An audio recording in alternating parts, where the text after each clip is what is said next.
Make sure to subscribe and turn on the notifications so you can be alerted when new content is released.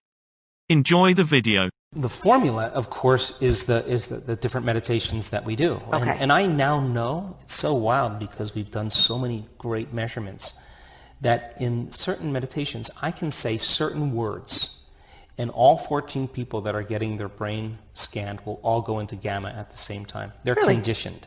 Wow. They're conditioned. So the formula is we now know how to get people into that state, and then once they're in that state, now they're accessing from the field, they're connected to something greater. And now it becomes less about changing matter. They don't change matter, that's the illusion. They just change the field. And when you change the field, it changes matter. So people are changing their beliefs on how that's done. So the formula then is getting to that point where they get beyond themselves and they're connecting to the consciousness of everybody, of everyone, of everything, of everywhere, of every time. That is the oneness field. That is the field. That's where all the information exists. Now, there's a caveat to this because we've seen this so many times, because when you reach that moment, all the things that you thought you wanted, you no longer want because you feel like you have everything. And it's a very unusual feeling, because the side effect of that is that you now are less interested in anything outside of you bringing you joy. It's coming from within you. That's what you want. And so then imagine, like our students, certain people, their oxytocin levels go up 200 or 300 times at the end of a workshop. Now, oxytocin is the love chemical. Yes. So imagine having so much love for life. I mean, oxytocin levels, Lisa, normally go up when a female mammal is bonding with her offspring, or in the beginning stages of a relationship, and there's intimacy. The oxytocin creates monogamy and bonding and stuff. And my colleagues that look at my research, they say, why are you measuring oxytocin in your workshops? I mean, that's normally, in the honeymoon stage of a relationship. What are you guys doing there? And I say, I want our students to fall in love with their future, fall in love with the divine. You have to, yes. And yes. My goodness. So then when oxytocin levels go up 200 times, imagine feeling so much love, you wouldn't want to trade this feeling for anyone or anything. Imagine, this is an important point, because what is unconditional love? Isn't it when you just allow people, right? Imagine having so much, feeling that consistent feeling.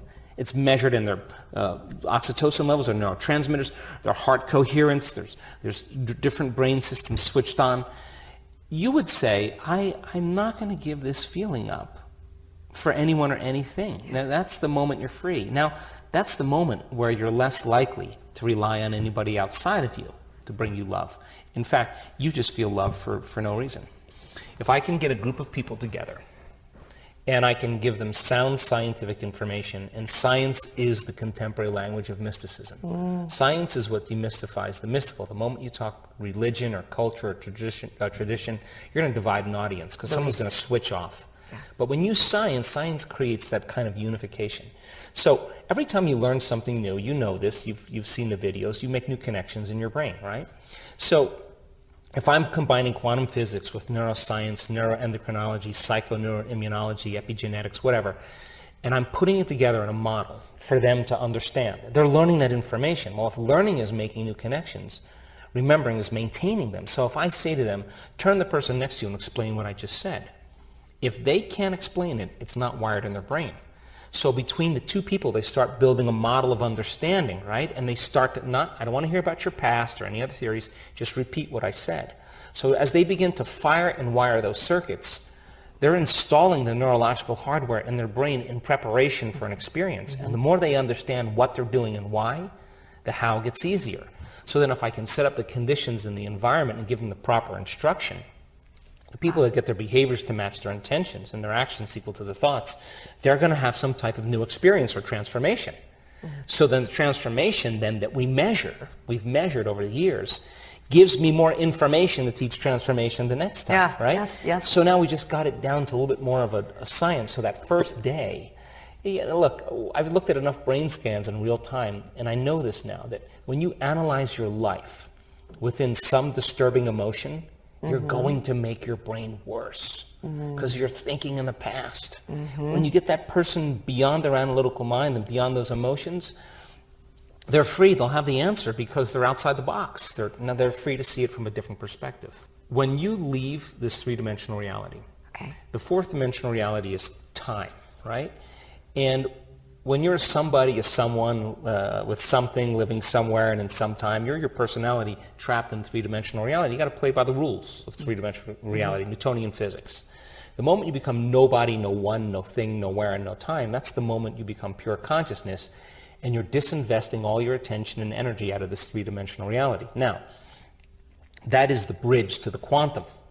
So then when you start paying attention to that energy, that information, and you start connecting to greater and greater degrees of oneness and wholeness, and you become the consciousness of everybody, everyone, everything, everywhere, and every time, now you're entering that fifth dimension where there are multiple realities that you get to experience simultaneously. Now this is the mystical. This is the end part of our workshops, that Saturday and Sunday, where we explain the secret elixirs of the pineal gland and how to activate that little radio receiver in the back of your brain that picks up information. And what happens when the metabolites are released from derivatives of melatonin that switch on different systems. That's when you start to experience more of yourself. Not the self called Lisa, the very big Lisa that has this connection to so many different realms and possibilities. And again, you can't come back as the same person. Can't. If you're going to create like a vision, a dream of what you want, a new job or whatever, it's a new relationship, a new house, it's going to take you time to go get it because you got to drag your body through space and it takes time. Yes. When you create from the fifth dimension, you actually are doing the opposite. You're actually collapsing space and time and you're drawing the experience to you. You don't go and get it. When there's a vibrational match with your energy and something in your future and you're creating from the fifth, you're not playing by Newtonian physics any longer. You're playing by quantum, which means now you are drawing your future to you. You're the magnet to your destiny. So things start showing up in your life out of nowhere because you created them from nowhere. Something appears out of nothing because you created from nothing, and it happens in no time because you created it in no time. And so now you're less likely to go and get it.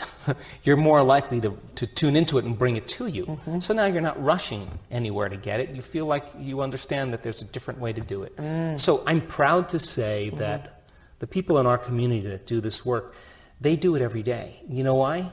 Because they see the magic. And they don't want the magic to end. It's and effortless. They don't wake up and say, oh God, I got to create my future today. They're not like that. They're like, let's go. Yeah. They're excited to do it, and the enthusiasm is the energy of creation, right? So, I do watch the news because I want to be informed, but as for me personally, I never focus on people.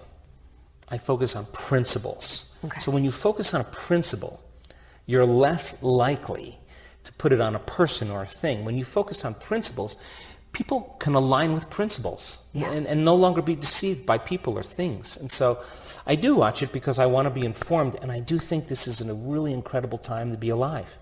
Because a new awareness, because of knowledge and information, creates a new consciousness. A new consciousness creates a new energy, and that new energy is unraveling everything. Politically, economically, socially, religion, education, journalism, the environment, medicine, everything's coming apart because it should. We're way more powerful than all of this, and all those things have to be exposed for people to really realize, it's always been within me. I have a great job in witnessing human transformation and being a part of transformation. And we're wired to care for one another. We're wired to serve one another. We're wired to truly contribute to one another. That's who we are. All of this media and television and war and politics, prejudice, all to create lack of trust and separation, right? So when you witness that kind of transformation, all the lost luggage, all the missed flights, all the late flights, all the challenges we have, none of it matters for that one person who stands up and says, my tumor's gone. That, to me, I changed somebody's future, and that person is going to change other people's future. And one friend of mine said the other day, who had brain cancer, that just got a clean bill of health, a West Point graduate. Wow. She went to her doctor. You know what her doctor said to her? Now I remember why I got into medicine in the first place. She changed his life just by saying, and he pronounced her, she wasn't going to make it a few times, and she never gave up. You never know what you do in choosing to believe in this stuff, who you're going to affect in some future time, and that's what creates community. And that kind of emergence of people that share the same energy, the same beliefs, the same thoughts, the same behaviors. That's a new community. And you don't try to fix what's broken. You create something better. And everybody leaves there and goes to there. And for me, I just want to contribute in some way and make